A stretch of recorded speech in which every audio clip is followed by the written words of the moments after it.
welcome to my channel Soul-Voyance. I am Psychic Selina, and my guest today, my special guest that I will be interviewing, is Michael Feeley, and he is an author of many esoteric wisdom books. And I'm just going to let you talk, Michael. I'm just going to ask you about your new book that I've ordered already. It's about it's got a lot of channeling from Leonardo Da Vinci. Is that right? Leonardo Da Vinci. And it's all about a lot of esoteric knowledge there, maybe some equations. I'm not quite sure yet. I haven't looked at it, but I'll just let you explain, what it's about and how you're connecting with Leonardo Da Vinci, which is very interesting. Okay. Well, quite a while ago, I was invited to be a co-host on a podcast, and it was somebody who was one of my associates, and she says, I do this weekly podcast. I'm looking for someone to come and co-host and do a few interviews with. So I agreed to do that, and we had a guest on who was a spiritual artist, and I was quite interested in how she gets the channeling and how she does all of the spiritual artistry. And it turns out that deceased loved ones come through and she draws them on paper and shows them to the family, and they're quite surprised and startled by the results. And she kept mentioning Leo all the time. And I'd actually written it on my notepad to ask, who's Leo? But before I had a chance to ask, she said, and if you haven't worked it out by now, it's Leonardo da Vinci. And it was like, well, this is just amazing for me, because it's when you go into the world of esoteric knowledge and secrets, there are certain people and there are certain organizations that you will always come across, because they are pinnacle in the world of secrets and in the world of knowledge. And I'd always been interested in the secrets that are contained in Leonardo's paintings. I'd been on many radio shows, and it was quite frequently said that you are the real Da Vinci Code. My favorite movie of all time is the Da Vinci Code. So I was really, really into it. Now all of a sudden, this person is there, present. But little did I know what was to come. And what this moment was, what this association was, and this manipulated interview was a way to reconnect us. And in the coming months, I kept in touch with this spiritual artist and still do. But in the coming months, the channeling became direct with me. So I was getting messages, I was getting quantum equations in my head that related to free energy and space travel and portal creation and the cures for the majority of illnesses known to mankind. Can And I I was ask getting all of about these the chat? Can I just quickly ask about the channelings? This is what I wanted to ask, especially for viewers. Is this from the Akashic record, Akashic encyclopedia, or is it from Leonardo da Vinci and then he's getting it from the record? Well, bearing in mind that he was one of the greatest minds to ever exist, and some of the a lot of the things that he was able to work out, because a lot of people just see him as an artist, but in reality his first love was science, mathematics, engineering, invention. Wasn't he a doctor? No, but he was a space traveler, and he was an interdimensional traveler. So the things that he didn't know were not worth knowing. So the channeling of this is coming directly from him. There's a little bit more to the story that I've always had with me members of his team who have prepped me until I was ready for Leonardo to step in personally and continue the journey.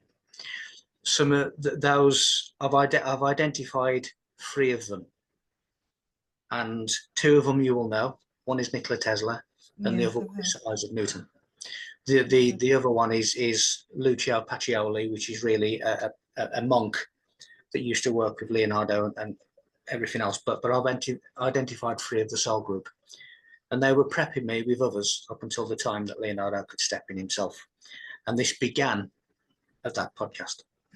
So as the months and months went on, and I was getting all of these fantastic equations and all of this fantastic knowledge and all of these revelations, there was then a further revelation for me personally.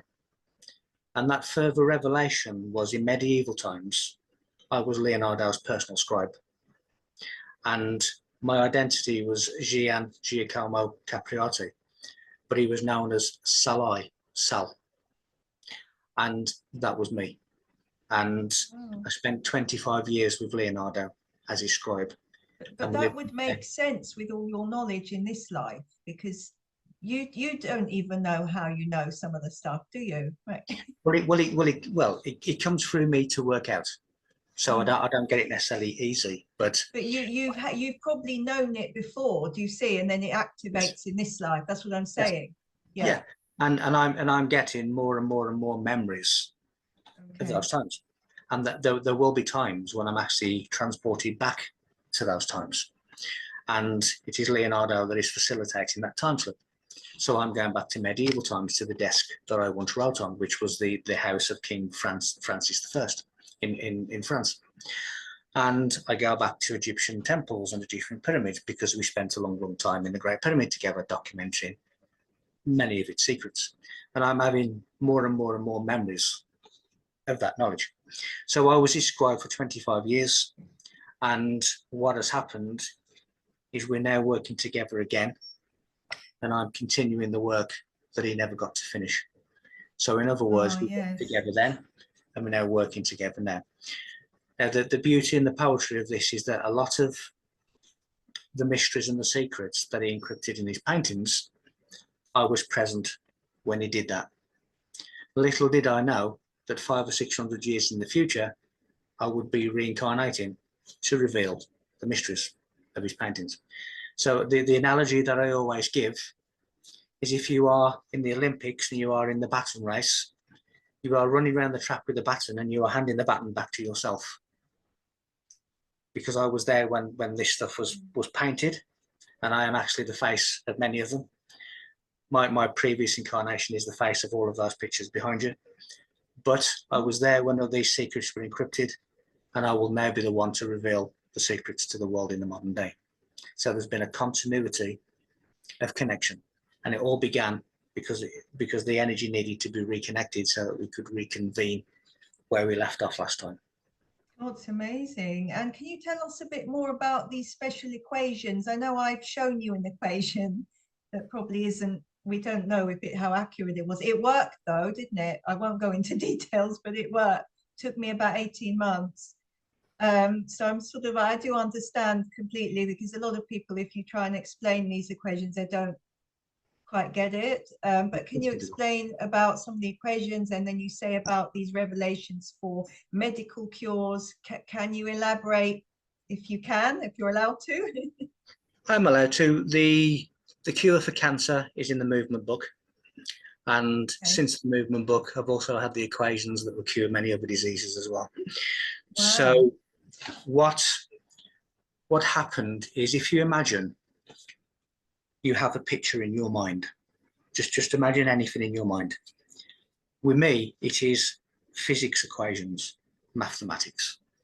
And there will be a series of physics equations. You know, an example of an equation is Einstein's famous E equals mc squared. That is a physics equation. And each of those numbers, each of those letters means something.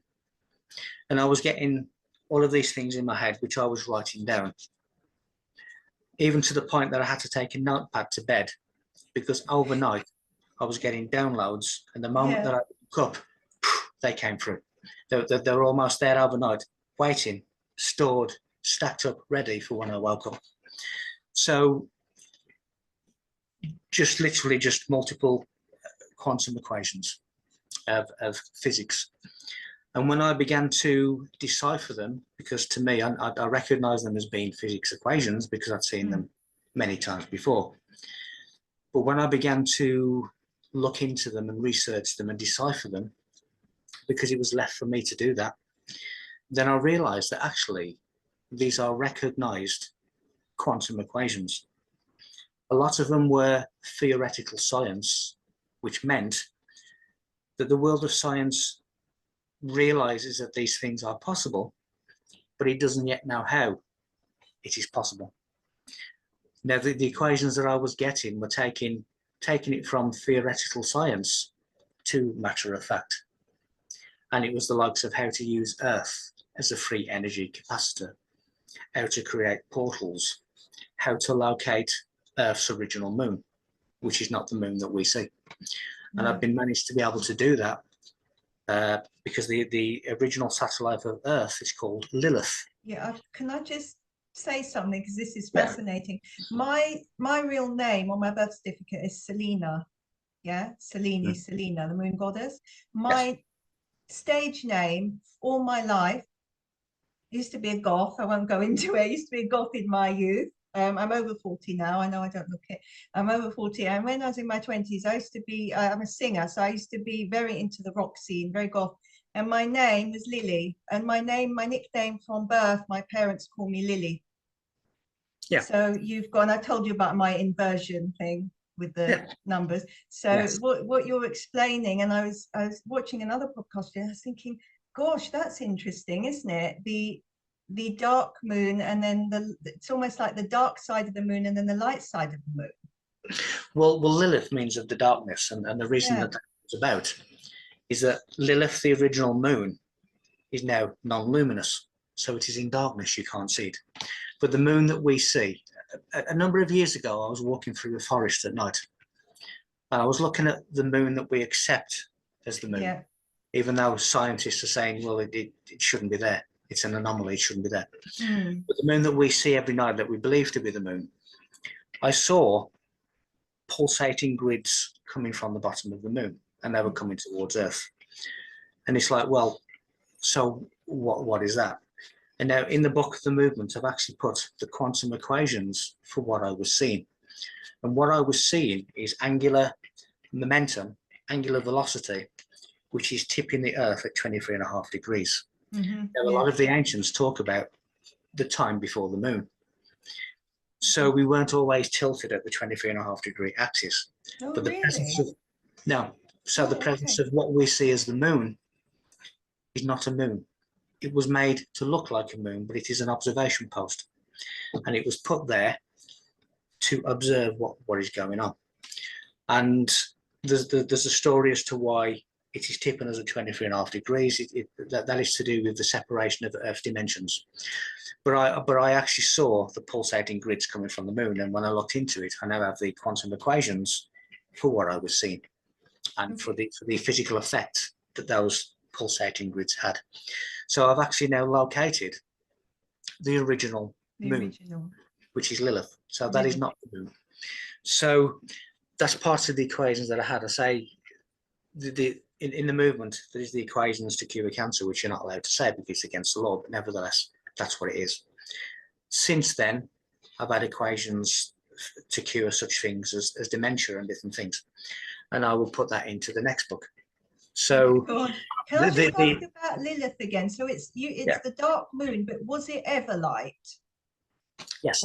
Oh, right. Okay. So this is what I was saying with my name. So it's the original moon was light. It became the dark moon because something else was projected synthetically. The Lilith of the original moon is now non-luminous. So because at one it's point, in the shadow. Yes. So at one point it was visible, at one point it was shining, but now it's non-luminous, you can't see it. And that's why we don't know it's there, but I know it's there because I've mathematically located it. So the moon that we see is not a moon. No. And that is consistent with science saying, well, it shouldn't be there. You know, it's just too big. It's not a satellite. It's not a natural satellite. For one, it's hollow. You know, and it is an observation post. So Lilith. Some strange structures on it as well on the moon. Yeah, there's Egyptian monoliths and different things. Who put them there? You know, there's little, for the viewers, there's some little structures on the moon that look quite unusual. They're obviously been put there. They're not naturally occurring. There's a place on the Ocean of Storms on the moon, which is called the Lunar Abaca. And the Lunar Abaca is a cluster of Egyptian obelisks. So when you look at the likes of Washington DC, and you see the obelisk Yeah. and Cleopatra's Needle and all Yes, famous one. there are obelisks on the moon. Who Wow. put them there? The Egyptian race, who were hybrids, who were star travelers. And they put structures on all of these planets of the solar systems that mathematically locate each other. So when you look at the famous face on Mars, Yes. when you look at the longitude and latitude mathematics of the face on Mars, it tells you how to find Stonehenge. When you look at the longitude and latitude mathematics of the Great Pyramid, it tells you how to find precisely the five-sided pyramid in the Sidonian city on Mars. Amazing. When you look at Cairo, Cairo comes from Al-Qahira, which means a place like Mars. Wow. So when you look at the three major pyramids, you have Earth, Venus, and Mars. And the reason you have Venus and Mars is Mars and Venus relates to the origin, the first Adam, and the last Adam, which is perfected man. And we come from the world of Venus, which the Bible calls heaven. And that is why we have the symbol of Venus being the shell, because we come down as souls and we occupy an empty vessel, which is the body. And then when we leave the body, when the soul leaves the body, it is an empty vessel, it is a shell. So this is Venus. And when you look at the likes of the pentagram, every 8 years, Venus forms a pentagram around the sun, every 8 years. And that's Now, why 8 is the completion. It's like a completion number. well, eight is the holy man, because it's beyond the spectrum of the third dimension, which is the number 7. So anything beyond 7 becomes the holy man and beyond. Can so we every quickly explain? Oh gosh, you're going so far. You're obviously channeling. I can see you're really connected, aren't you? Probably Leonardo is here now talking to you. Just there was a couple things I wanted to just go over. First of all, the split in the 23.5 degrees. You've just said quickly that the world is being split into 2 dimensions. So the people that are not awakened or the lesser, they're not the best version of them, and then the people that are going to be awakened on they're going to be the best version, the what do you call it, inferior and superior. So can you just explain that, and how can we or the viewers raise their vibration so we can get on the higher dimension of that? Okay, what is happening is there will be a split in Earth dimensions, which basically is a frequency change and dimensional split. So the ones who you've said are not awake yet, for want of a better term, for those who are not evolved sufficiently yet, they will remain here in this dimension. But the ones who have evolved, the ones who are awake, the ones who are on the road to enlightenment, will occupy a higher vibratory space on Earth, but in a different dimension of Earth, because all dimensions are vibration, they're all frequencies. So there will be a split in terms of humanity. What I'm also told is quite serious, is that the ones who are remaining in this dimension will lose the ability to procreate. So eventually they will die out. Yes. That will take generation after generation, but eventually they won't exist. It'll just be the higher form of human who exists.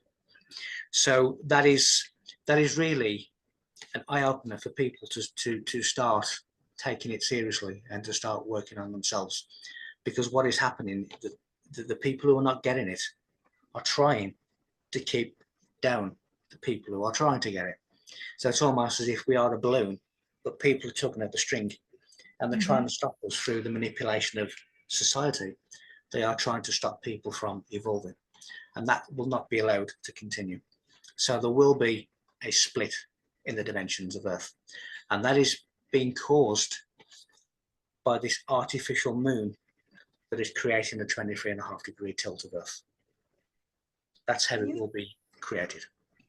So was the moon, what was the purpose of the moon? Was it to split it in 2, to split Earth in 2? Yes. 2 frequencies? Yes. But it's, I mean, there's many reasons that it's there. So one of them it's an observation post. Another one that is an advanced soul group on the moon. And enlightened souls from Earth are welcomed into the advanced school of learning. Those who are violent and animalistic are rejected.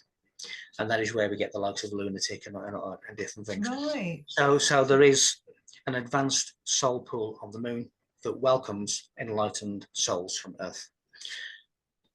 When we begin to advance ourselves, we actually travel there sometimes and learn and come back. And so that's there. You also have structures on there, you have civilizations on there, you have different races on there. If you imagine that you are going on a long journey and you stop off at the service station, well, that's the moon as well. That's a way station, as is Mars.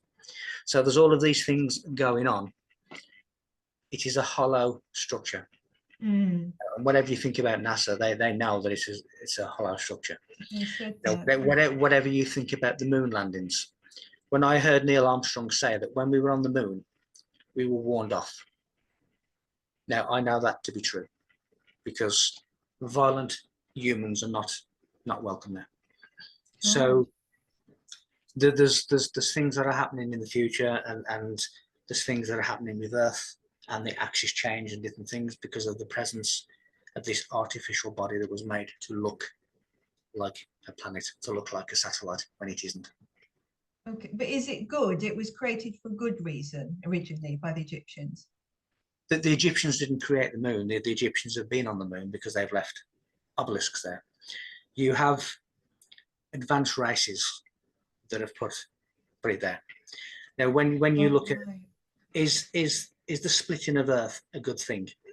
Well, I think it is. Right. Okay. Because again, why should the people who are putting the effort in, the people who are working on themselves night and day to become better, to become more evolved, to become more enlightened souls, why should society prevent them from doing that? So what was it like before it was tilted? What was it, just all one frequency? Well, it was just one Earth, but it wasn't tilted. It was kind of north, pointing upwards. So that there are ancient civilizations that do actually speak and have recorded in their writings the time before the moon, as in what we think to be the moon. Before humans, though, wasn't it? It was before humans. Well, if they're talking about a time before the moon, they must have been on Earth in order to observe that. So it wasn't before humans, it was while humans were here. It's interesting you're saying that, because there's one, I do psychic predictions, as you know. One of the things that I got information was that there was, you know how you have all these species, Neanderthal man, Homo erectus, all these, there's going to be something that's discovered that is completely new, that goes from way beyond that it's not yet, but this is what I've seen. And what you're saying is confirmed that I've seen something from even before the dinosaurs of civilization. Yes. I saw this like a couple of years ago because I get lots of different things, information comes through, and it's interesting you've confirmed that for me. There's so many things that we are still to explore. For argument's sake, now, if most of the population are stuck in, should we say, the illusion of two-ness, which is polarity, which is duality. It is not real. It's an illusion. But most people are stuck in that illusionary polarity. There are those, such as Buddhists and people like Buddhists, who have progressed past the duality stage, and they are now at the oneness stage. So everything is unity, everything goes back to one. But there's a level beyond that. And again, I have actually found inside the 4 nucleotides of DNA a message from the creative force. And that message was, there is a truth beyond oneness. And the truth beyond oneness is 0 point consciousness. I was just going to say zero when you said zero. It is the complete stillness of mind, where there's no thought, where there's no anything. Yeah. and I'm able to take myself back to that place. Now, this is known as supreme consciousness, zero-point consciousness, and that is beyond unity. It is beyond oneness. So most people stop when they should be continuing to explore. Can I And just it's say the that same. was my equation? So it was the 7 pi r whatever it was times whatever equals speed of light whatever equals 0 infinity. Yeah. And it no, I had them on both sides, and then they cancel each other out. I got this equation ages ago, like over a year, like year and a half ago. And so what you've said again, confirmation. Yeah. Zero. Zero is a circle as well. Yes, it is. Infinity. It's when you say nothing, there is really no such thing as nothing. Mm. But when you separate the word, it becomes no thing. And thing relates to sensory perception. So no thing is non-sensory. So it is a stillness of mind. Now, when the still mind wished to know what it is to exist, what it is to be conscious, it had a thought. And it is that very thought that created consciousness. It is that very force that created the Big Bang. It is that very force that created the material universe. So the material universe is encircled and lives simultaneously with an immaterial universe. And beyond the immaterial universe is 0-point consciousness. So nothing is now thing that became sensory in order to exist, in order to experience what it was to exist. So there's many philosophers that have tried to define what consciousness is. What consciousness is the unconscious thinking of things. And the moment that it has a thought, you've then created a sense. You've then created another dimension, another universe, a life, an experience, a sensory perception. Can I say, you were saying another thing, you something I saw as well, and I heard it in the podcast you did. I got the number 6,000, I think, or six, something with 6, and in future 6,000 years, 6 million years, I can't remember what it was. There would be completely obliterated the whole universe. There would be, I wasn't sure what I was seeing, but there wouldn't be any universe. And then after, so there'd be nothing. And then I heard you said something like that with 6. I'm going to get you to explain it in a minute. You explain it much better than me.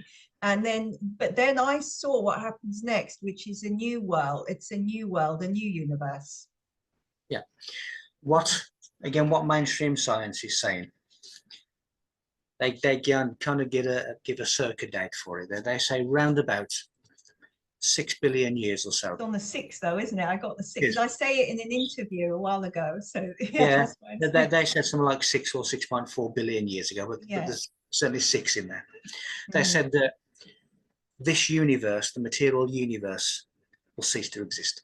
Now that's also modern day science saying that, but they don't necessarily understand the reason why this material universe will cease to exist.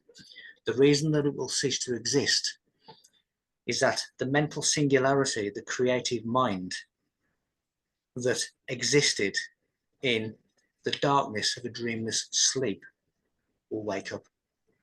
And the moment that it wakes up, it ends. In terms of the material universe ends. And it goes back into the darkness of 0 point. And that's the 0. So that is why science is saying, well, in X amount of billion years, the material universe won't exist. But they don't give an explanation as to why, because they don't know why. The reason why. Matter, antimatter. Yes, but antimatter, anti-universe is the black cube of Mecca. That's what it is. So really?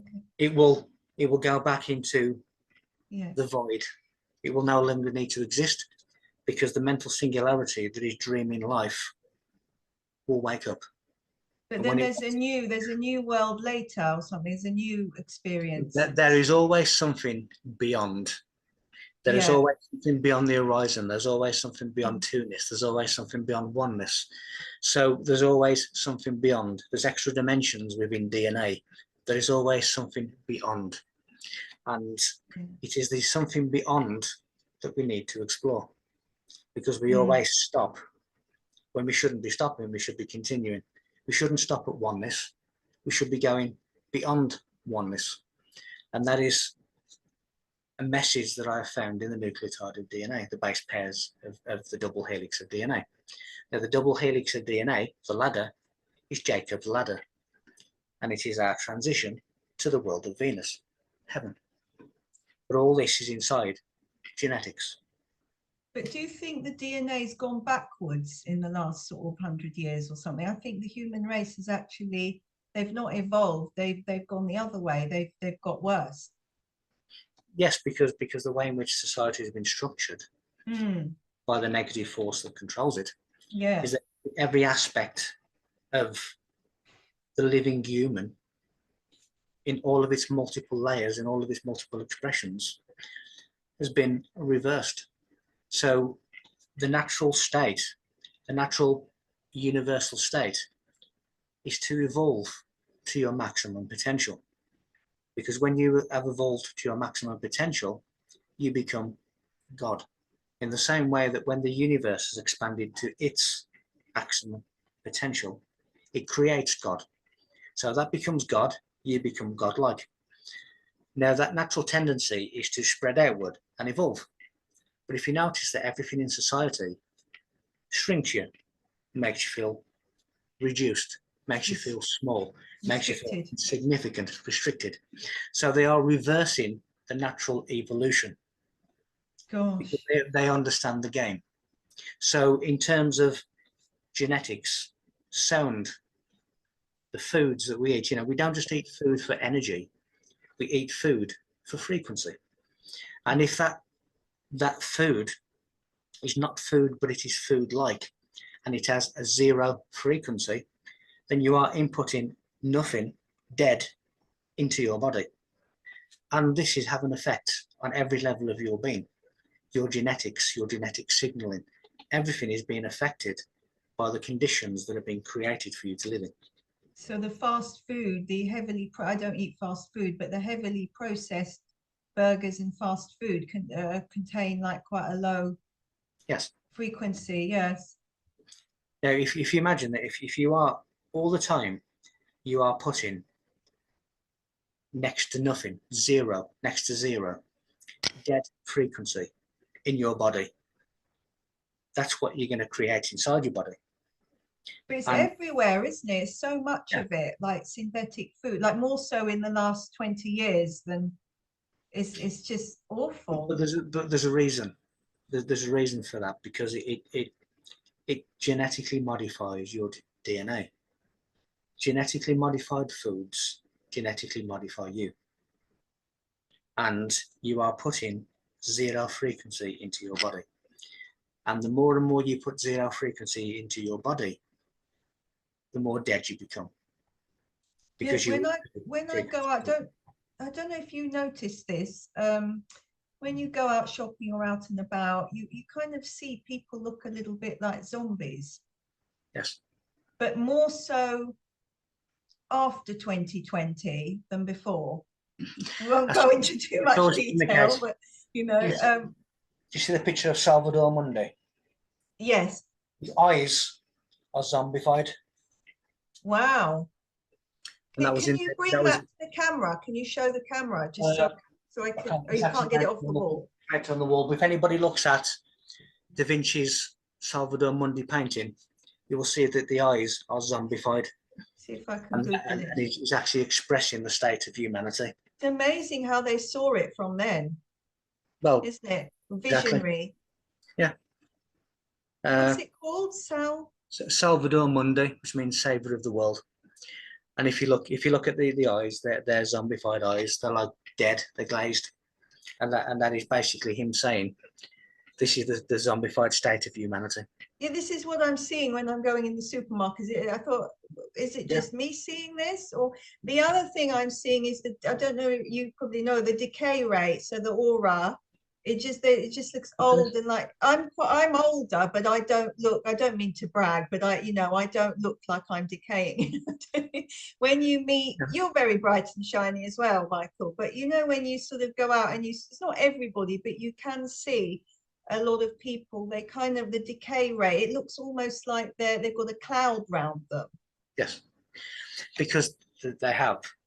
Right, okay, because I didn't really know what that was. You see, I see things, I'm a natural seer, but you probably know all the theory about it, you see. So if you imagine that, if we are operating at our optimal in terms I don't of know if they can see it. in terms of optimal in terms of everything, you are going to become much brighter. If you leave your car outside for months, for years, you never go to the car wash, you never do anything, it becomes dirty, and that layer of dirt gets covered by another layer and by another layer. So we are really vibrating luminous beings. So we were just talking about the decay rate, the auric fields. People, not everybody, but a lot of people, when I go out shopping, I'm noticing that people look a bit muddy, a bit decay, like cloud over them. And Michael's saying that that's because there is a cloud over them, and he's just explaining the esoteric theory behind all of that. So I'll leave it with you, Michael. If you imagine when you first put batteries into the torch, light is shining extremely bright. But over time, when the battery starts wearing down, the light becomes more dim, until eventually there is no light. So that is what is happening, because we are not regenerating ourselves. We are not maintaining ourselves and all aspects of ourselves. For argument's sake, if someone who can see auric fields and can see around people, if you are speaking to somebody and they are telling you a lie, there is a black haze, a black smoke that actually goes around you.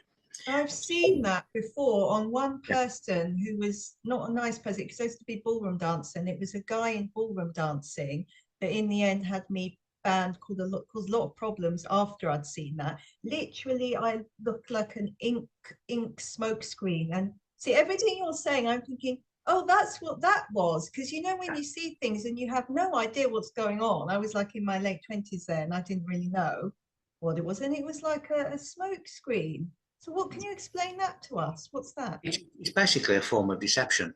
It's Wow. a form of dishonesty, and that is being emitted and pulsated. So in essence, you need to regenerate yourself and stay on top of yourself and keep yourself at your optimum prime. And when you do that, you glow bright. If you imagine that, if we could see true reality, because the reality that we look at every day is a construct of the brain. So if we could see true reality, what we would actually see is lines and dots and vector space, like grids.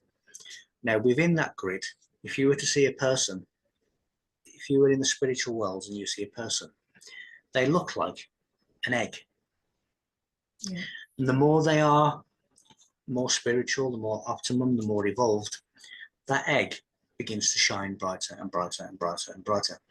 And that is why spirit just seemed to know who to go to, what people to go to, what people to approach, where to go for help, because you are an illuminous egg in the spiritual eyes, in spiritual worlds. But the same thing applies if you are the reverse of your optimum. You are becoming dull and dull and dull until you become pretty much invisible.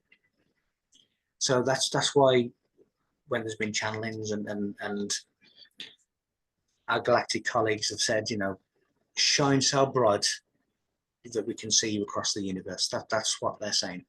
In other words, make sure that you are fully illuminated, but you have to keep on top of yourself in order to do that.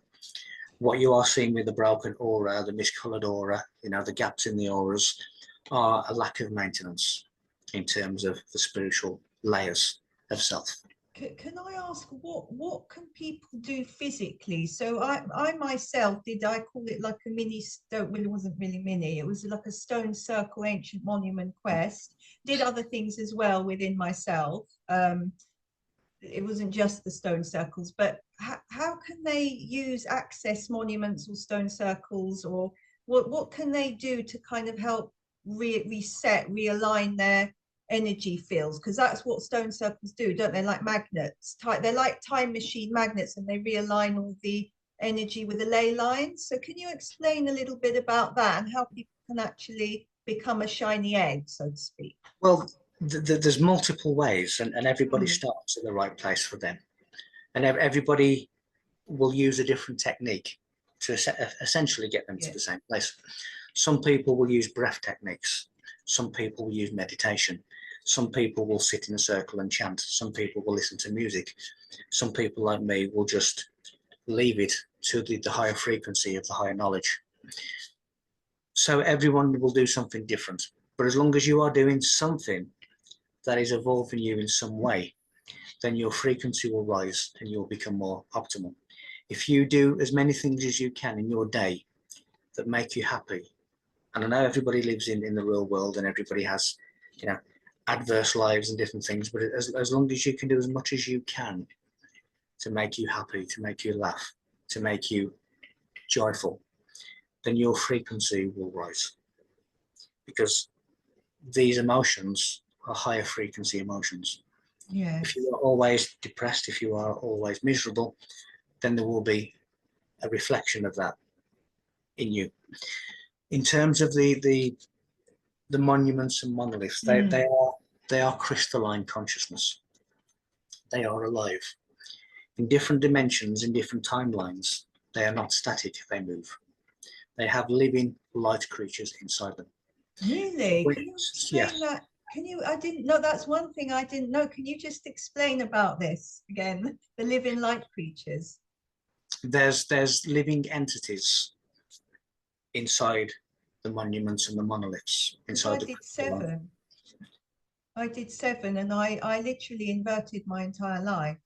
Yeah. Seven is the key number of the third dimension. Because there's 7 elements. If you look at how many sevens there are in the third dimension, you know, there's more than 7 chakras, but we deal with the 7 main chakras. We have the 7 wonders, we have the 7 continents, we have the 7 days of the week. There's lots and lots of 7 because 7 is our range in the third dimension. So if you imagine a like the solfeggio scale and different things, when you have 7 notes on the scale, 7 is our ultimate range in the third dimension. I read why that is though. It was it was something like a ritual book, or I don't know what you call it. It was taken from the Bible, the Kabbalistic meaning. It's in the Bible. It says about the 7 elements. So this is what I was saying. It was the 4 to create humans: so earth, air, fire, water, and then ether. 5. The ether then joins into the elements in the birth, doesn't it? It joins the baby, it joins on, and then it's because you need the building blocks, you need the 4 elements, then the ether. Then the 6th is death. This is all on the Catholic Mass altar. The bell is the air, they all represent, the wine is the blood. So the 6th element is death, and then the 7th element is blood, which is the menstrual blood, which is the communion, the cosmic womb, the rebirth. Yes. And that is why it's a universal law. I did something, a ritual years ago to close. I had some weird psychic attack, not now, but this was years and years ago when I was about 27. And I did this, I learned about this special ritual of the 7. Anyway, it worked, it closed it. And then it wasn't until years later I realized why 7 works. But it's amazing, isn't it, with the number 7? Well, it is, but that's why in the Great Pyramid, for instance, all the mathematics relate to the number 7 or are divisible by number 7. When you go to the top of the Great Pyramid, looking south, when you say the right word at the right time, there is a stone that slides open exactly 7 feet. So there's a lot of repetition in relation to the number 7 in the third dimension because it's the key number of our dimension. And we reach our range in ancient Hebrew, the gamut, at the number 7. Now, Hebrew is really Egyptian. The Bible is Egyptian. The Kabbalah is Egyptian.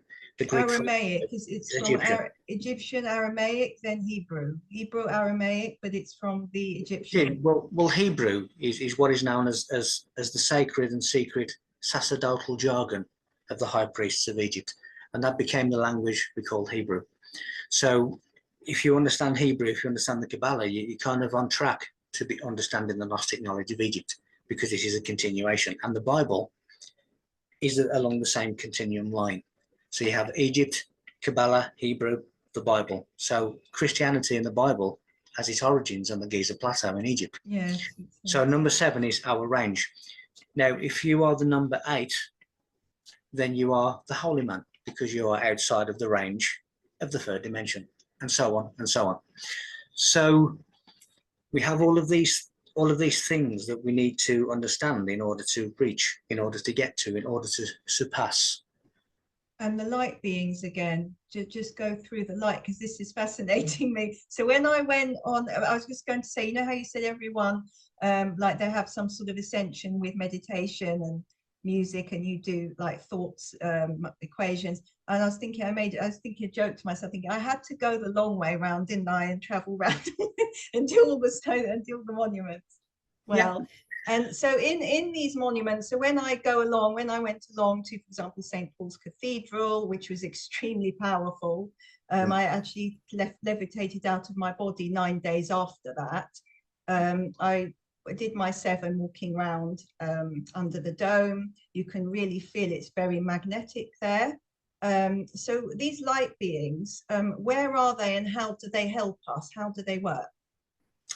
Where are they? Well, one, they are both in the dimensionless and the dimensional universe, which is the universe of matter and the universe of thought and light, because light can travel through the gateways, whereas physicality can't. Right. So they are inside the monoliths, they are inside the pyramids, they are inside the crystalline granite stone, because it is a spiritual stone, and they are incarnated in the stones, really. And if you see the monoliths and monuments from other dimensions, from other timelines, they move. Yes, I was just going to say that my friend, so just before you said that, I was going to say my story. It's funny, I always think what you're going to say. My friend came with me to one of these stone circles, and it was actually a stone circle. I've done a little documentary on it on YouTube, and the stones are the oldest stones in England. They're 500 million years old. They're from before the dinosaurs. And I went round, I didn't see anything moving, but she said one of the particular stones moved twice. And some of the stones were more friendly and inviting than others. Some were cold, some you wanted to hug. Yes. What's that about, Michael? Am I going mad? No, there are spiritual guardians in these places too. And if you imagine that, you know, the amount of history that is in that stone, so there are guardians of that history, and some of them are inviting and some of them will repel you, because they don't want you anywhere near. No, when you go to the likes of the Stonehenge, when you go into the likes of the Great Pyramid, if you can see with spiritual sight, you will see guardians. There are guardians of the gateways, of the portals to different worlds, to different universes. There are guardians there, and they are guardians of the secret knowledge, and some of them don't want you anywhere near it. Well, no, they weren't that aggressive. They were, I wouldn't say they were kind of swearing or anything. No, but they will try and repel you in some way, so that you don't go anywhere near it. Because, and yes, they do move. Yes, they do move. You know, just because we see something in our dimension doesn't mean to say that, again, there's always something beyond. Yeah. And then St. Paul's Cathedral, that big dome, what's that all about? The dome. Yeah. When you go, again, there's never one explanation for anything. But firstly, the dome is the king dome, which is the head, and the king dome of God is the higher mind. But when you go back to biblical times and go back to ancient knowledge, they looked upon the sky as being the cosmic ocean, the cosmic sea. And they called that the Shemahim. And they called Earth's water the Mahim. Mahim in Hebrew means water. So you have the waters of the cosmos, and you have the waters of the earth. And they said that this was separated by a solid dome. Now, when you look at the word Genesis, the original meaning of Genesis means solid. So the biblical Genesis is talking about the dome. And that is what's being replicated in the likes of St. Paul's Cathedral and the domes around the world. Oh, wow. They are also on top of ley lines. Mm. And when they're on top of ley lines, at certain intersections of ley lines, they're called dragon eggs, the domes. And that is really an esoteric meaning of the dome, which is talking about the original Genesis. In terms of biblical Adam and first man and different things, we come from, as I said earlier, the world of Venus. And the world of Venus is what the Bible calls heaven. And we come down and we incarnate this empty vessel, which is the body. Now, when we incarnate here, that is known as the first Adam. Adam means red, which relates to Mars. When we perfect ourselves, we return to the cosmic womb, Venus. So you have the first Adam, the Alpha, and you have the last Adam, the Omega. Alpha is the origin, Omega is the perfection. So you're coming in, you're working on yourself, and then you are leaving, and you're going back to the cosmic womb. Now, the aura, the corona of Venus is oval. Now, when you look at the American Oval Office, oval is the corona of Venus, and if you look at the bookshelves, you will see that they are shells. Sometimes the Pope will wear a robe with shells. Oh, When you look really? when you look at the Wailing Wall in Jerusalem, it is the remnants of a Roman temple to Venus. So when you have the worshippers going to the wall and gesticulating with their pelvis, little do they know, but they are replicating copulation with the goddess Venus. They're doing what? Sorry, they're rubbing their nose on the wall. So I missed No, the first. if you look at them, they are doing pelvic thrusts. I've heard of this. Yes, I haven't been to that What Wailing Wall, but I've heard of something. what they're actually doing unknowingly is mimicking copulation with the goddess Venus. And is So there a symbol behind that? What's the kind of esoteric meaning? Venus is the mother, the cosmic mother, the cosmic womb, creation. And they are basically simulating sex with the goddess, with the cosmic womb. But they see it as some kind of holy place. It is, but not in the way that they believe. It is Venus. It is a Roman temple to the goddess Venus. Now, when you start looking at all of the Mother Marys, the Isis, all of these, it is the same thing. It is the cosmic womb. It is the cosmic mother. But isn't it been split with so Isis is it's like the whole version. It's the dark self and the light self, if you like. It's complete. But then it then evolved into the Virgin Mary and then Mary Magdalene. They're both called Mary, so they've split it into two: the fallen woman and then the exalted. Yeah, what you always have, that there is always two parts to self. Yes. So Isis is the self and the other self. Right, I thought so. When you look at Mary Magdalene is the process of ascension. When you look at Mother Mary is Venus, the Queen of Heaven, the pentagram. And the Stella Maris, the star of the sea. So you sometimes see the symbol of a starfish. But what it is talking about is Venus. So you have Stella Maris, which is the star of the sea, which is the Mother Mary. So Mother Mary is Lucifer, and Lucifer is actually the light of the soul. Again, that's something that's just been completely misunderstood. There's a lot of inversions that have happened over history, isn't it? They've inverted all the meanings of a lot of because Lucifer and Satan are two different things, aren't they? Now, Satan is the lord of matter, so anything that is materialistic is satanic.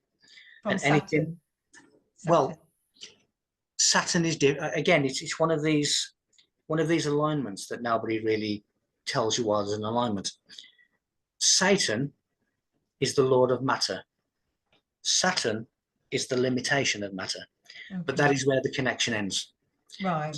So Saturn is really, in mystical terms, learning through listening. And that's why you will wear an earring, because the word ear gives us an obscure plough and reap. That is why Saturn is the grim reaper. It is Oh, really? to do with agriculture. So in mystical terms, you learn when you are a new initiate, you learn by the ear of corn. In other words, the secrets will be whispered into your ear. Saturn, corn, agriculture, Saturn. Mm. You will learn by sight, which is the sun. So you have sun and Saturn, which is hearing and sight. So Saturn is learning by listening. That's why you wear an earring. So, but Lucifer is different to Yes. Satan. Lucifer is not Satan. Again, that is yet another misunderstanding. Yes, because in the Lucifer. Bible they say Christianity kind of claims that Lucifer and Satan are the same thing, and they're not. Well, they're not, because Satan is matter and Lucifer is the light of the soul. And the soul is also symbolized by the pentagram. So is the hand. So is the Torah. So it's the four elements and the ether, isn't it? That is part of it, but you also have the 5 books of Moses. Oh, right. Because each finger is a different book of the 5 books of Moses, which became the Torah. Now, the word Torah means bull god, which is Osiris Apis. Osiris, open eye, the third eye. So nothing has been represented correctly. No. And then people are misguided then, aren't they? They don't really know the true meanings of things. But that's the idea. Not even the priests know the true meaning. If you imagine humanity, let's just have an analogy of a cloud. So humanity is a cloud. And the people that control reality are feeding false information into the cloud. They understand that there's going to be certain fragments of that cloud that begin to say, actually, this doesn't make sense. There must be more to this than that. So what they did is they then started to inject falsity into the fragments that have separated from the main mass of cloud. This is your truth groups. This is your ufology groups. This is your new age. And they've come up with the likes of Baphomet being satanic, 666 being the number of the devil. It couldn't be further from the truth. So, but they have created groups and followers around false information. Mm. So we now have all of this rubbish that's going around. 666 is a sign of the devil. No, it is not. Baphomet is a sign of the devil. No, it is not. Can you explain what 666 is again? It's to do with the square of Saturn, isn't it? The square? 666. When you look at the Pythagorean mystery schools, Pythagoras had a secret number for the solar sun, which was the number 36, because it spends 3 months in each of the 12. So 12 times 3 times 12 is 36. So the number 36 is a secret number for the sun. Now you have 9 pyramids of 4 sides, which is 36. You have 3 nails that was knocked into the cross of Christ. They were hit 36 times. Okay. It's all hidden meanings, isn't it, in the Bible? So when you have 36 knocks of 3 nails, 3 times 36 is 108, which is the inner degrees of the pentagram. So let me go with number 36 and the sun. If you add up all the numbers from 1 to 36, 1 plus 2 plus 3 plus 4 plus 5, all the way to 36, it gives you 666. So 666 is a secret code for the follower of light. Amazing, isn't it? But they've inverted it. They've inverted it to say it's the follower of the devil, and it is. I'm so pleased you've explained that. I wanted to ask before, I have so many questions. I wanted to ask about this number 30, because the viewers will be amazed. Number 37 and 73. So the numerical, you're very good with your numerical values. The numerical value of Christ is 37? Yeah. And the numerical value, is it Jesus or Jesus Christ? I can't remember what it is. It's 73. And one symbolizes the sacrifice, and one is, or the lesser man. or lesser person, and one is the exalted, the king, or the the higher version of self. So can you explain what was it? Was it Jesus, or what? How are they calling him? And it was the numerical value was 73. So 37 is the numerical value of Christ, which Yes. means brain. And the mirror of 37 is 73, which is the numerical value of Jesus, which means breath. So 37 and 73 is Jesus Christ. Now, when you do mathematics, 37 times 73 gives you 2,701, which is the numerical value of Genesis 1:1. In the beginning, God created the heavens and the earth. So we have the numerics of Jesus and Genesis 1:1. Right. So I've seen this kind of thing. I told you about my name, and then obviously I told you the thing about the numbers.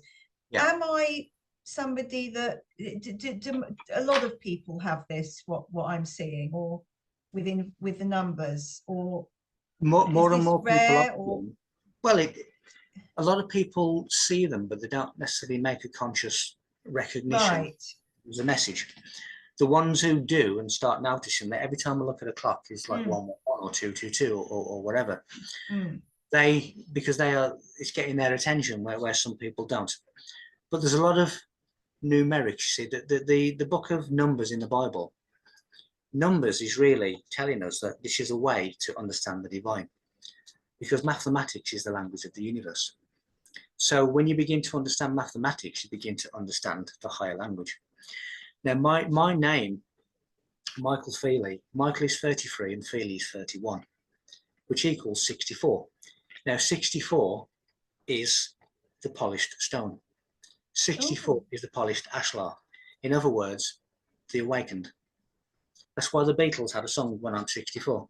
When I'm awakened, when I'm the polished stone. And that's my name, the number 64.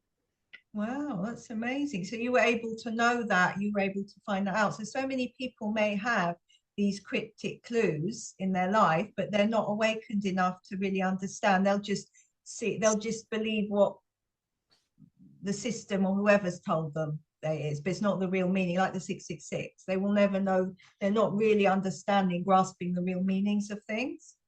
The language of the world is codes and symbols. And if you wish to understand the language of the world, you have to understand the codes and symbols. If I got on a plane and went to Japan or China, there'd be a language being spoken that I couldn't interact with, I couldn't understand, because it's a language I don't speak. In the same way, architecture, churches, stone circles, all of these things contain a secret language. Geometry is atmospheric vibration, which is slowed down into a shape. Crop circles are the same. Frozen snowflakes are atmospheric vibrations. I've also found messages encrypted within crop circles that have been sent in between the sound waves that have created the shape. And my interpretation is in the book, which you will read about soon. So there's a mathematical advanced language that the book of Numbers in the Bible is really referring to, which is, this is how you understand the divine. By understanding mathematics, by understanding numbers. Can I ask, leading on from that, I wanted to ask again about these equations for Alzheimer's, cancer. Can you tell us exactly kind of what they mean, or how would science use them to help people? Well, the equations that I have relate to a certain genetic technique that will reverse the evolution of these diseases. So, in other words, the mathematics that I have written, and as I say, there's only one of them in the movements, but in the next book there'll be more than one. But it reverses the evolution of cancer. It reverses the evolution of dementia. And there's a technique that can be used to reverse it. And so if they wish to take it up, then they can, because it's there, it's in public, and it is really, I say simple because I'm not a microbiologist, I don't know, but the technique that I've written down in mathematical equations, in quantum equations, reverses the evolution of these diseases. Wow. And how are these diseases coming about? Because they weren't as common. Cancer was not as common 100 even when I was small. Hmm. It's really common now. Why is that? Is that some sort of to do with the environmental things, or have humans been manipulated their DNA, or what is it? It is really, it is a, should we say, in very, very simple terms, it is a unnatural mutation.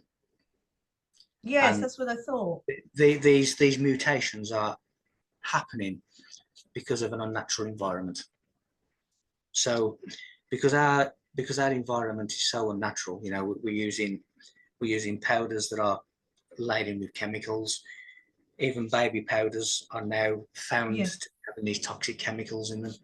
I say we're eating food, we're drinking water that's toxic, we're breathing air that's toxic. So all of these things are creating genetic mutations. And it's a more complex process than that, but in simple terms, it's an unnatural mutation that is happening as a result of an environment. And that environment is adverse and opposite to the environment that we should be living in. So it's our way of life that is creating these genetic mutations, which are creating these diseases. When you look at the Egyptian ankh, again, I've put it in the book, the Egyptian ankh is also telling you about my quantum equations for the cure of these diseases. So we're being told, we're being told in many different ways, but it's really an unnatural mutation that my quantum equations will be able to reverse. But also that's amazing, isn't it, with the quantum equations? Also, it's a lot of illnesses have emotional causes or root causes. So Yes. do you think, I wanted to just talk about timelines. Could someone change their, or do a quantum jump where they change their timeline so they can prevent getting an illness that would have happened? Could they do that by changing their emotional state or healing, or how does Yeah. that all work? Because I always think that illnesses are an emotional root. When you look at, again, we only see the physical side. Most people only believe that there's a physical existence, Mm. but there's multiple layers. Now, what normally happens is every aspect of your body has an optimum vibration, an optimum frequency. Your liver will have one, your heart will have one, your brain will have all of these optimal frequencies. Now, if for any reason a particular part of your body, the frequency begins to slow down for whatever cause, then eventually you will begin to have physical problems in that organ, in that part of the body, because your frequency has become flat, it's become reduced. And again, this is part of genetically modified foods, because we are using foods not only for energy, but for a frequency enhancement.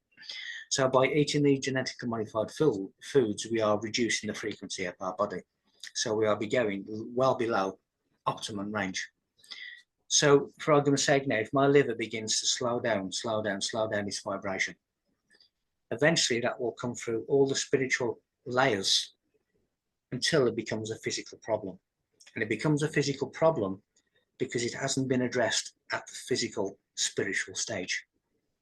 If you address these vibrational things at a spiritual stage before it gets to physical, it doesn't happen. So if you are in a different timeline, which is of a different frequency, and you have this kind of information, then you can reverse it before it becomes a physical ailment. So the answer is yes, but you have to realize that each part of your body has a frequency that it should be vibrating at. Now, when you say 432 hertz, well, what does that mean? Hertz means vibration per second. So 432 hertz will be 432 oscillations per second, and so on, and so on, and so on. And if your liver should be vibrating at 432 hertz per second, and all of a sudden it's now vibrating at 320 hertz per second, you will get a physical illness in that organ, unless you begin to rise that frequency before it gets to become a physical problem. And So there are the many answer things is yes. people can do to change the frequency, as you were saying before. So meditation, there's various things, therapy, food, diet, the monuments, stone circles, changing location, not keeping negative friends or negative people around you. There's many ways to do this, yes? There is. There's multiple ways, and it will be a different way that serves different people, you know, and we don't all do the same things. We don't all meditate. We don't all do breath techniques. We don't all go and sit on a mountain in Tibet. You know, we all do what is consistent to get us where we need to get to. But a lot of people don't change. They, as a psychic, I sort of see people's lives, people's maps, and they often just have one map and they don't really change. I think they could change their map in places, they could change it, but they don't. They kind of miss the turnings. And I think a lot of that is to do with the way the mind's been controlled or programmed from schooling, from small schooling, because the schooling system is all about competing, isn't it, to get an A star or whatever. It's all been sort of set, so then their maps kind of aligned with that. Well, what's happening is when we have any particular routine, you know, for argument's sake, I get up at 8 o'clock Monday morning, I get ready, I have breakfast, I go to work at 9, I have lunch at 12, I have an afternoon break at 2:30, I finish work at 5, I become home at 6, I watch Coronation Street at 7:30. We are creating neural pathways. And when you create these neural pathways, it becomes a chemical drug. And it becomes as potent as trying to get off cocaine and trying to get off heroin if you were to change that routine. So every time we have a routine, we're creating these chemical fixes, these chemical neural pathways. So in order to change that routine, it becomes a bit of a battle. But that's how the brain works. And you have to reverse that routine and create new neural pathways and create new routines, because otherwise, all that you do is you then get into the remit of Newtonian physics, which is predictable outcome. So if I say that if I do this for the rest of my life, well, this is the predictable outcome. If I throw a pound coin through the air and there's no other force that stops it, I can map out the trajectory of where it started and where it will end. And that happens in terms of the neural pathways of the brain. Unless you change them, you will be stuck in this chemical fix of a routine. And then your life becomes a predictable outcome. I will work, I pay tax, I then retire, I then die. And your map will never change. Because that is what... It's true. Yeah, it is. And that becomes your program. That becomes your map. That's probably how I'm able to predict the world events, because it's so linear, isn't it? Yeah. The world's so easy to predict these pathways, but so occasionally I can see, like, for people when I read for them the way out of something or a new, but they don't. It's very hard to sort of get them to change the brain. And one of the things I wanted to ask, there's a couple more things. When I do readings, there was two aspects of psychic. So going back to that, so I've noticed a lot of people, especially on psychic lines, and not so much private readings, but psychic lines, they tend to ask about love life a lot, and it's an odd thing. What is happening to humanity to make people so focused on relationships and finding someone in love life? It just feels very out of balance, because when I do readings, that seems to be the top thing, and it shouldn't be. It should be more of looking at their whole life and how they can create joy in their life and take the right doorway, take the right opportunity. They don't seem to want to do that. It seems to be very focused on love life. What's that about? Our natural state, as I've already said, that it goes beyond this, but our natural state is unity of some kind. And people are always striving for completion, and because they are missing the original unity, they are trying to replicate it in a physical relationship. So two physical beings cannot occupy the same space, but they are trying to get as close as they can to mimic the lost unity. And that is really kind of deep, intrinsic in our code. You know, we are trying to replicate the unity that we once had before the separation. It's sad, isn't it? Because they're looking externally and not internally, but that's what the Western world teaches them. Everything that we are told through religions, through everything we are taught is an external thing. We are told that salvation will come from an external thing, that God is an external thing, that you have to go to church to reach these divine powers. Everything is really internal. Salvation is within. Your own life is within. If you imagine that you go to a talk this evening and the speaker has a projector and he has a screen. So yeah, you go to see a speaker tonight and he has a projector and he has a screen for which to beam images. If you imagine that your internal body is the projector and your reality is the screen. So whatever you project, that's your reality. And everything comes from within you. There is no such thing as an external savior. There is no such thing as a death and a resurrection. There is only a living resurrection. There is only a living rebirth. So all of the things that we have been taught and indoctrined and programmed to believe are false. And if you are always looking for an external savior, you are missing the point. You are putting your focus in a place that cannot help you. And that is also part of the manipulation of your reality. Only you can save yourself. There isn't UFOs coming down. There isn't Christ coming on a white horse out of the clouds. Your salvation is you. Yeah, it's a complex process, saving oneself, but a lot of people are not really taught this. You know, they should be taught it at school. You know, how communication skill. I used to be a teacher, so I'm a qualified teacher. And what I saw at school, they teach you maths, English, science, but the children are not taught skills for life, like communication skills, emotional skills, how to interact with each other, how to control their anger. They're not taught this at all. So, well, that's by design. It's by design, because the people who sign the checks for education are the same people who sign the checks for NASA and for the church and for governments and for scary. So, you know, it's by design that the children never learn these things.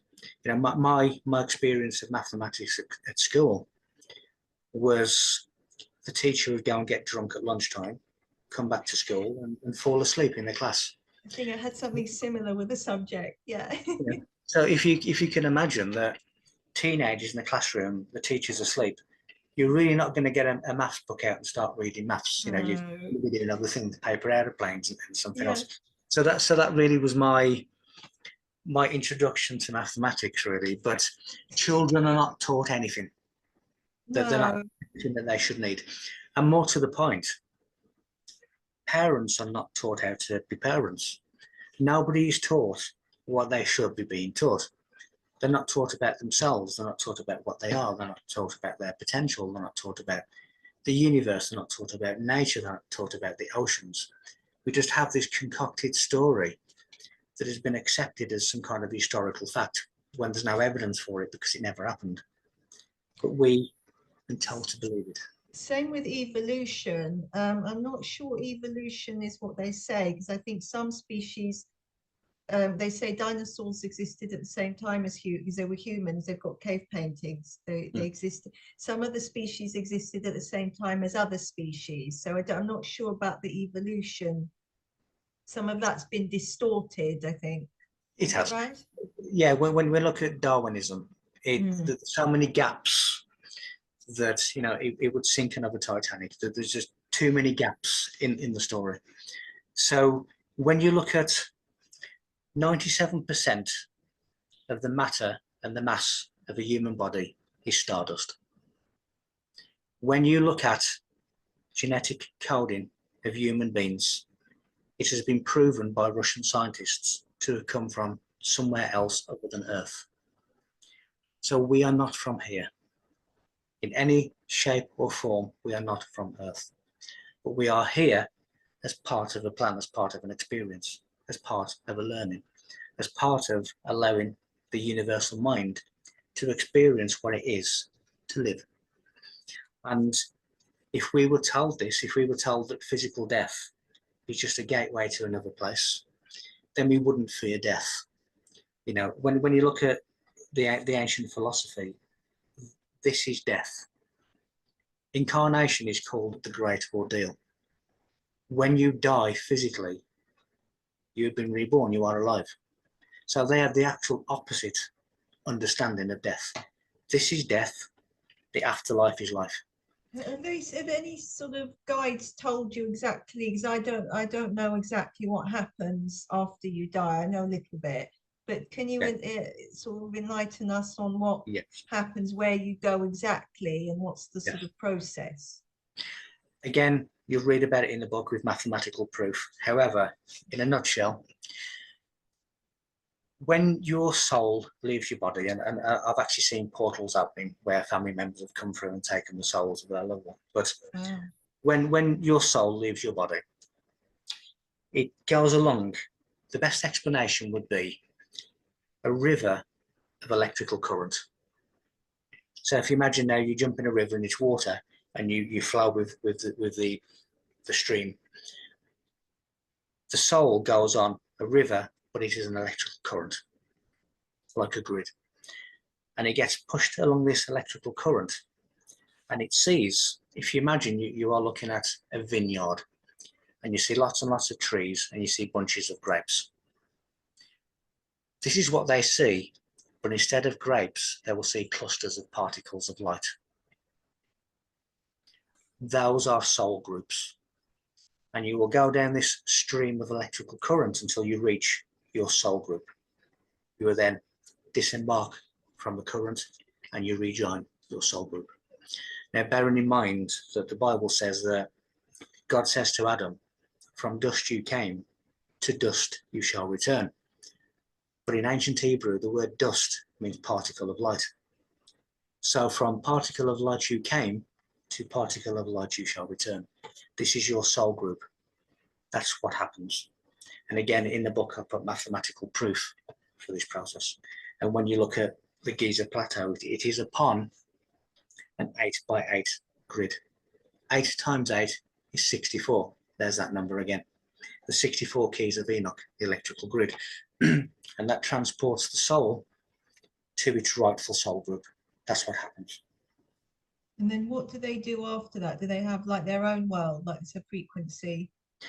It is very much frequency based, but because they are now a body of light, they can go pretty much wherever they want to go. Whereas physically, we are kind of limited to how fast we can travel, where we can go. As I say, two physical people can't interact in the same space, but two beings of light can. Oh, wow. So they basically can go where they want, do what they want, take on whatever appearance they want, or they can stop in their soul group. And I've said, I already know 4 members of my soul group. I've still got several to identify. But my soul group, Isaac Newton, Nikola Tesla, Leonardo Da Vinci, Lucio Pacioli. Those are 4 of my soul group. Oh, wow. So I will go back to that soul group. But will you see family members as well as part of your soul group? I already have. I've seen them while I'm here. But you will also, when sometimes when Leonardo comes through to speak to me, my mum, who passed a couple of years ago, comes through with him. Your mum? Yes. Oh, she comes a lot. Oh, yeah, they come through the little doorway together. So, and she tells me that she likes Leonardo a lot. Oh, that's lovely. She's also said that she now understands that one of her many purposes was to bring me into the world. She can see that now. She can understand that now. But she comes through with Leonardo sometimes. So, despite you can interact with the different frequency ranges of the afterlife. Yeah, it's amazing. And I just wanted to go back to the psychic prediction. So you've said to me before about the timelessness.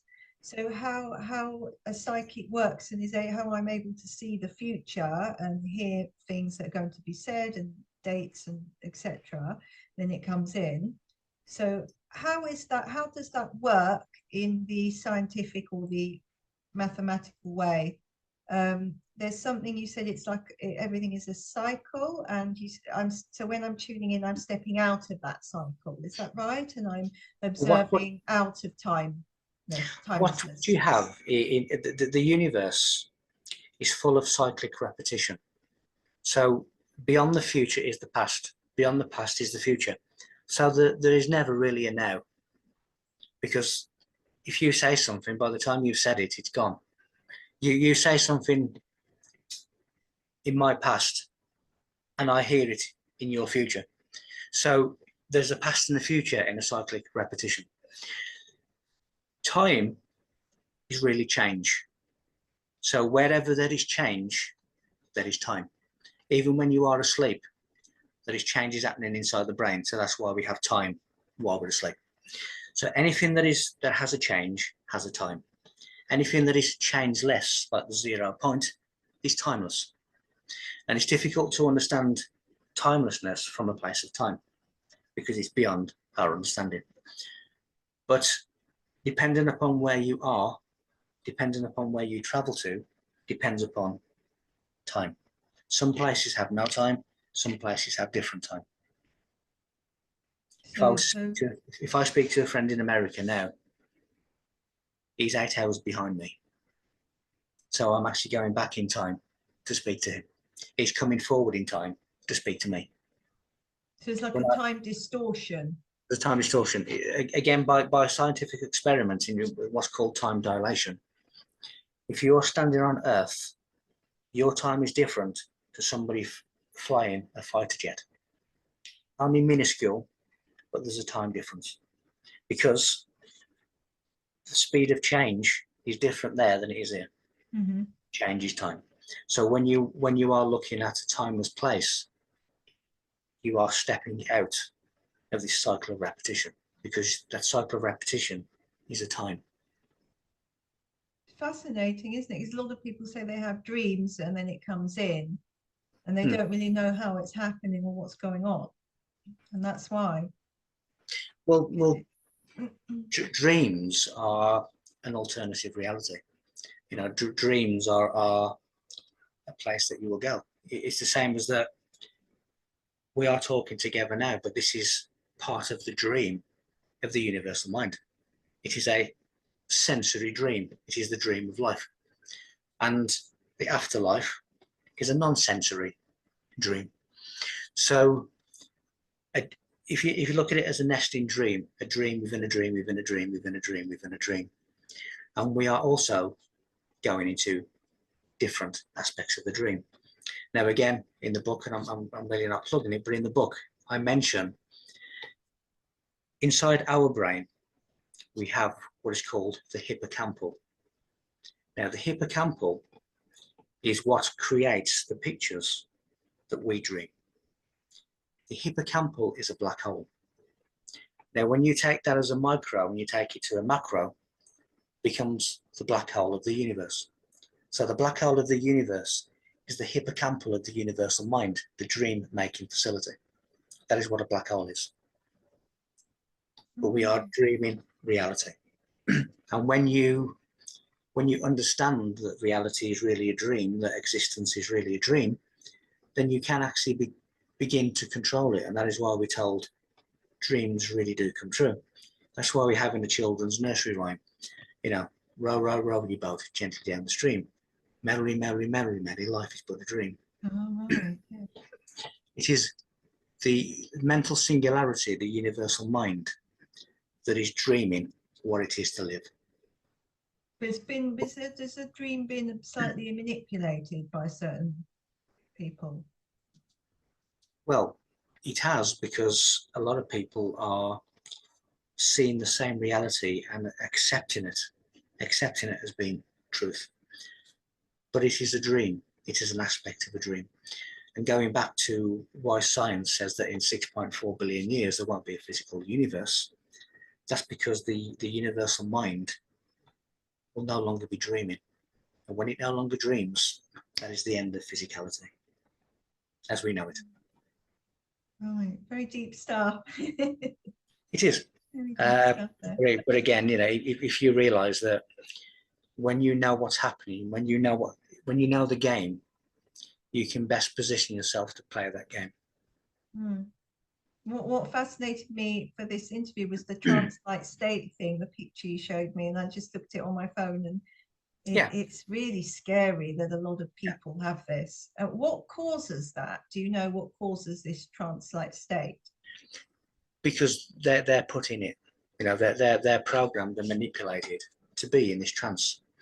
You know, when people talk about the zombie apocalypse and you see in Hollywood, Yeah. and it's people walking around with eyes popping out.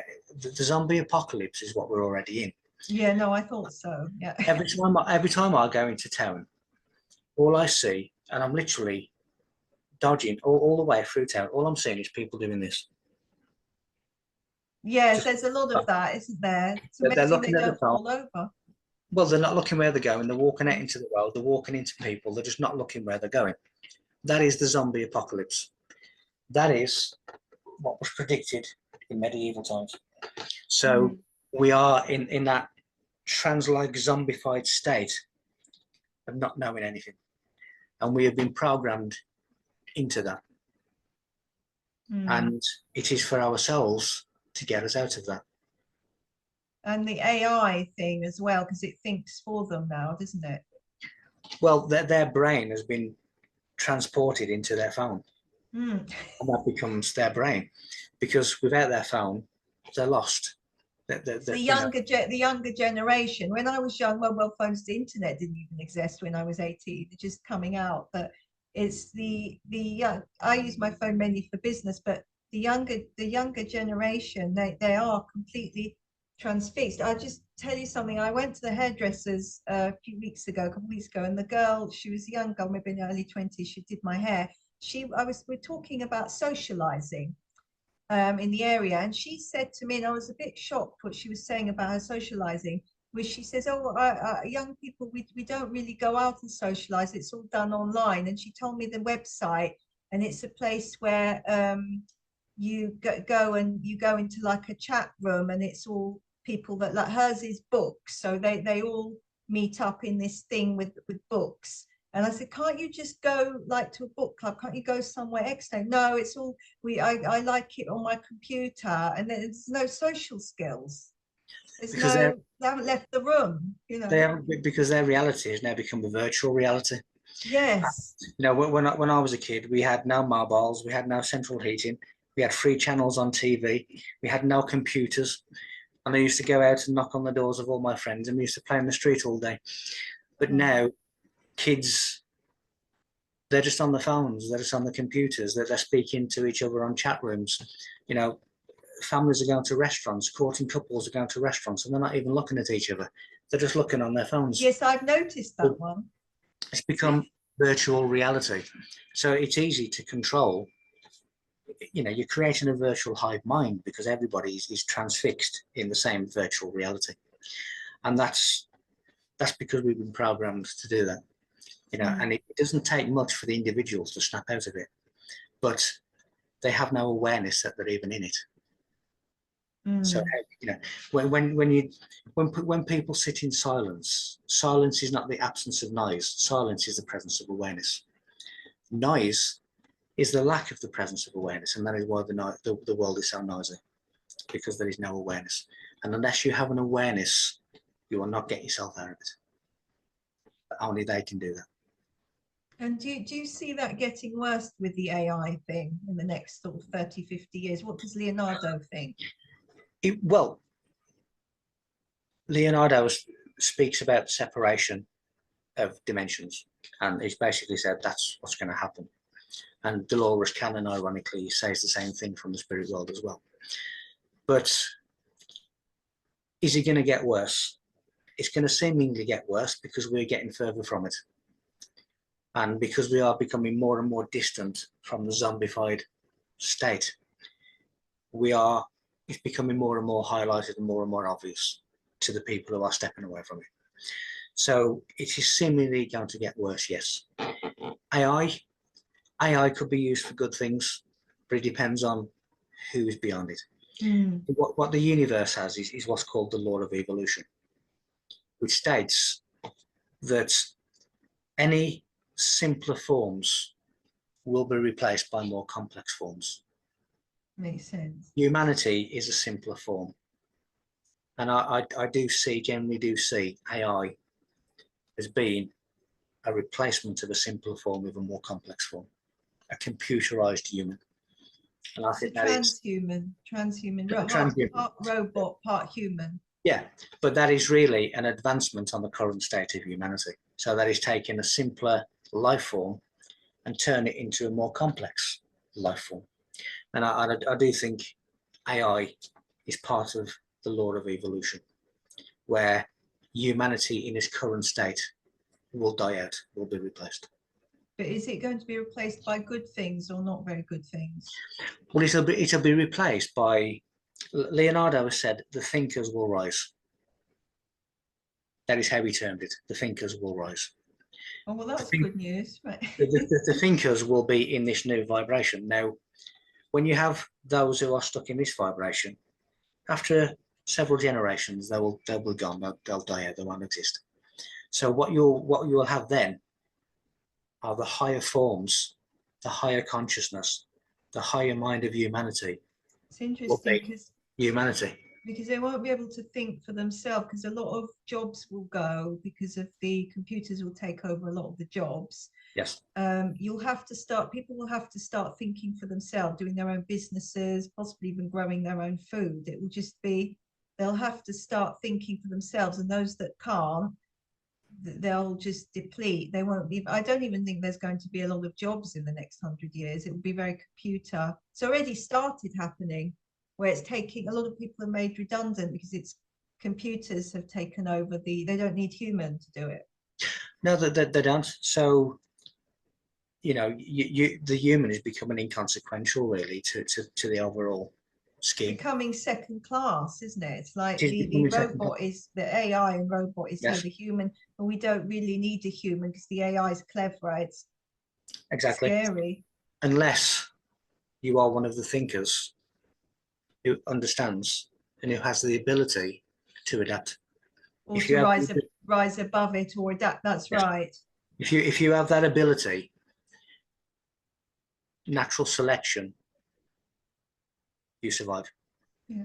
Again, it's like create your own business. You use AI to your advantage. I know what you mean. Yes. It's interesting, isn't it? So it's the same really with, do you let the zodiac control you, or do you control the zodiac?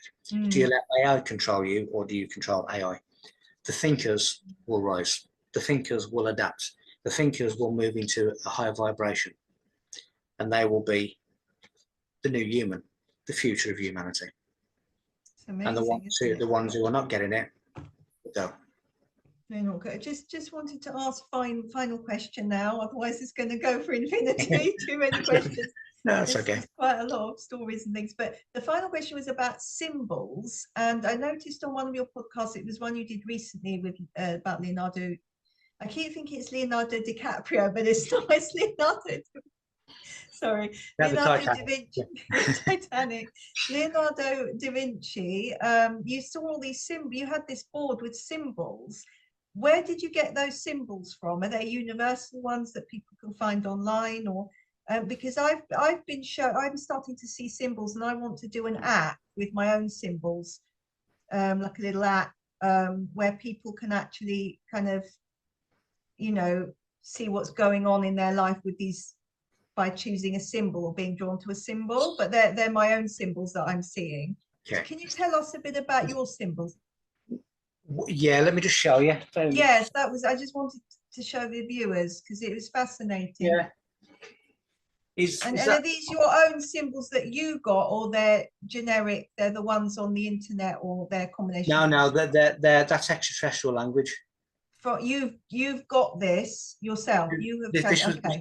This was a download to me. Right.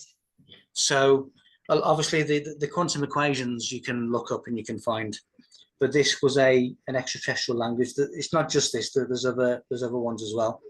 But that basically downloaded into my mind as images, and I just drew them from my mind, and I've actually translated what it is. Wow. Believe it or not, this one here, those four, a confirmation of the location of Lilith, but that came obviously after I found it. But there's lots of meaning there in relation to cooperation through a problem, and it's a mathematical language that I've deciphered, and I've worked out the message, and it's basically an extraterrestrial language. So it's unlikely that you will find it on Dr. Google. Oh, because, okay. Because that came downloaded into my mind. Amazing. I'm being shown for you something with a code for a nuclear bomb or something. Am I right? There's something with. I've had, again, part of the quantum equations. There's a lot of nuclear, molecular. Yeah, there's something with that. There'll be more. I can really Yes. see that. Yeah. I just got, it's all and the then time. I got really confused when I saw it, and I was thinking, gosh, his mind must be. I don't think my mind's evolved that much anyway. It's literally Opened. and I'm grateful and I'm thankful for it, but it is literally all of the time. And You can finish what you're doing, and you can imagine, right, I'm just going to go and mong out now, and I'm just going to go and watch something on telly, and then all of a sudden, bang! Everywhere I go, everything I do, wherever I am, whatever I'm doing, there's always something being downloaded. do you close down ever? Because I was doing that with the. No. I had to actually learn. I do 2 days off. So this morning I went to the river, had coffee. Like I have 2 days off where I do not do any readings or downloads or well predictions. Nothing. I might do maybe half an hour on the Friday to do some Fridays to do something with YouTube or editing, but I'm very strict, and I have a cut-off time, and because if I wasn't doing that, I was draining. So do you have a no? Now, Okay. the only time I shut off physically is when I'm asleep. But then, Right. even when I'm asleep, there's downloads waiting for when I wake up. When I'm asleep, I'm going and having meetings in different dimensions with But do you people. mind this? Do you want to have times when you don't want to do it? No, if it's really inconvenient, I will say not yet. But then I can feel like a bubble of energy waiting, and it's almost like walking around with a cloud above your head, and it's an energetic download waiting. So if I turn around and say not at the moment, it will wait, and the moment I say go ahead, it comes through. So there isn't really a moment when I'm not switched off. Does it drain me? Never. Do I mind? No. There's a reason for it happening. That there's a reason that it needs to happen, and pretty much a conduit for some of the greatest minds that ever lived. And they are, if they're taking their time, whatever their time is, to give me this important information, then I owe them the respect to hear them and listen to them.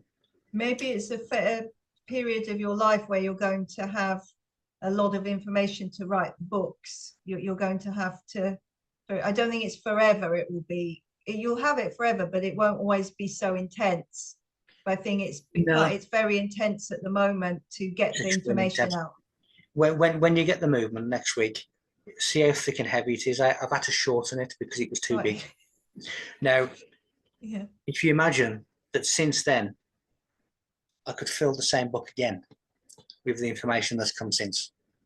Gosh, your mind must be amazing. It would be like this thick in terms of, so there is never a moment when there's not something happening. There's not an idea to look into. There's not a moment when I can sit down and relax, but I wouldn't have it any other way, because I really do enjoy working things out, and the thrill that it gives you when you actually work something out is like scoring the winning goal in an FA Cup final. It really is, because you've sat there and you've worked out something that has remained hidden for thousands of years. They don't tell me what it means. They say that I have to I have to work it out, because in working it out, there are doorways that are opening up inside. So I get quantum equations but I have to work out what they mean. I get the hints of sacred knowledge, but I have to work out what they mean. I get an image of Stonehenge and have to work out what it means. I get told all of these different mathematical things about the pyramids, but I have to work out what they mean. And that Wow, takes. I heard Viva España and I had to work out what it meant, and it meant that England and Spain would be in the World Cup in the final, and they were, and Spain won. That's my prediction. So my one's like a funny version of what you get. It's, Yeah, but it's not still, as clever, is it? But well, it's still the same process. You know, if you could have gone to the bookies and had a bet on that, you know, you'd have yeah, I been. don't gamble. I don't No, gamble, unfortunately. I don't. neither do I. But yeah, Yeah. it happens. I mean, again, sometimes it happens with images, sometimes it happens with quantum equations, sometimes it happens as an idea. And Oh, sometimes I will see something and that will just set something off. But it's constant. But I wouldn't and have it. people have to be ready for this kind of things. You know, get people that want to learn very, very quickly, and they've got an ego, and they want to be a really famous psychic, and they want to do this, this, and this, and they don't understand that it's a process, how the brain, the Yeah. compartments of the brain open and connect. It's not, if you learn it to, the information that some of that stuff I get, it could make someone go mad, like, because they'd get overwhelmed. So it has to, I mean, I can hold a lot of information in my brain, but the information you get, I think I would probably go mad, and I'm quite someone that holds a lot of information. So Yeah. you'd have to be ready for this kind of thing. You have, and there was actually a meeting. There was a meeting with Leonardo and the rest of the team, and they basically all had to agree that I was ready for it. You know, and obviously they agreed that I was, and since that point, it's come through like a waterfall. So they had to make the decision that I was ready for what was to come, and I had to be ready for Leonardo to step in personally at that particular point. I didn't realise that I was being prepped all my life, but I was, and you do have to be ready, because you have to be in control of reality. You know, bear in mind, I can be sitting here at this desk with this pen, with this notebook, and the next thing I know, in the same instant, I'm now writing with an inkwell and a feather, and I'm back in medieval times. Or I'm sitting here, and all of a sudden, I'm back in Egyptian pyramids. I'm back in Egyptian temples. Your And past life maybe is coming well, back to you. It is, because if for anybody that wishes to look at Leonardo's last home in France, which was the house of King Francis I, you will see a four-poster bed and you will see a wooden desk in front of the four-poster bed. When I go back in time slips facilitated by him, that's the desk that I go back to. That was my desk as his scribe. Wow. So I'm going back to me. And when I go back to the pyramids, I'm going back to Sal, who was with Leonardo in the Great Pyramid. So I'm actually going back to a former self, and I'm bringing information back to my time. Sal is from salvation, soul, salvation. Well, it is, but Salai means little devil, because he was quite mischievous. But right. Salvation. But Salai was a nickname for him, meaning little devil. Salai, Sal. He was actually Giacomo Capriati was his full name, but he was called Salai as a nickname. But yeah, Salvador Mundi, salvation. It's but your salvation is you. Is you. It's no one else.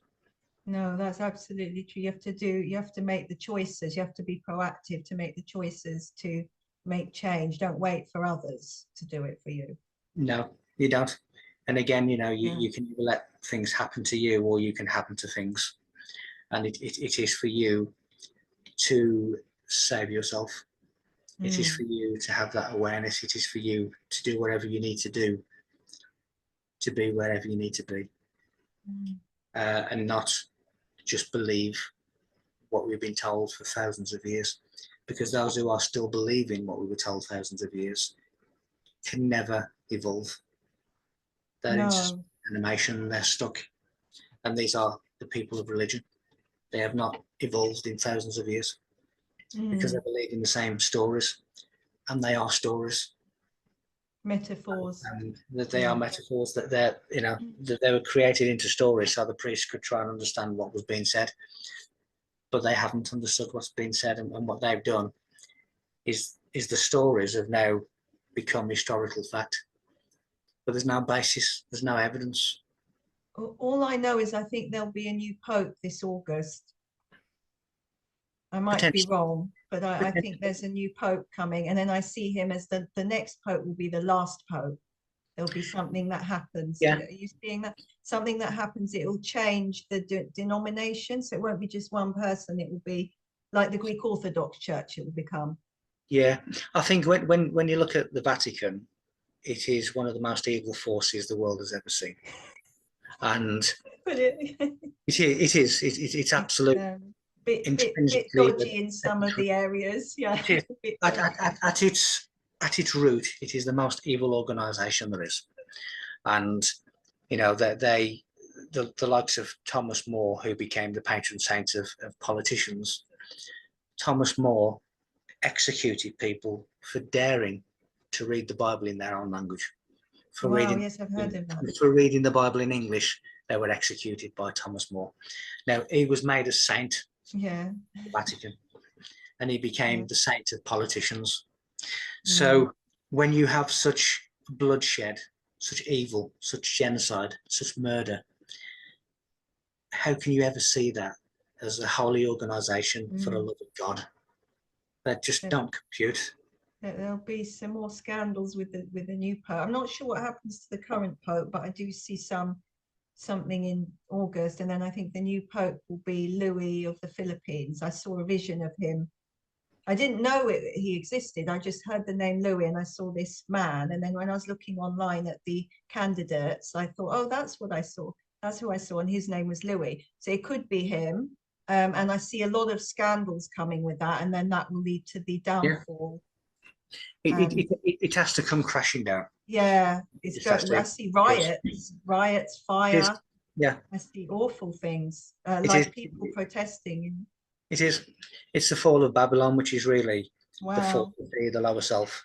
That is the fall of Babylon. Something for us to look forward to in August. Yeah.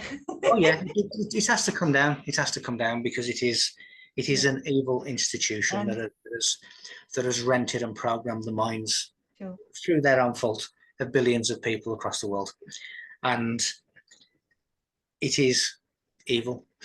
Gosh, yes. And just before we go, because we've got a couple of minutes left, Kamala will be president, we think. Kamala for November. Kamala, possibly. Yeah, Harris, yeah.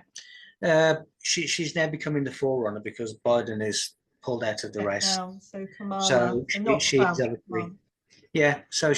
currently the vice president, and she's now the forerunner, the candidate that's taken on Trump.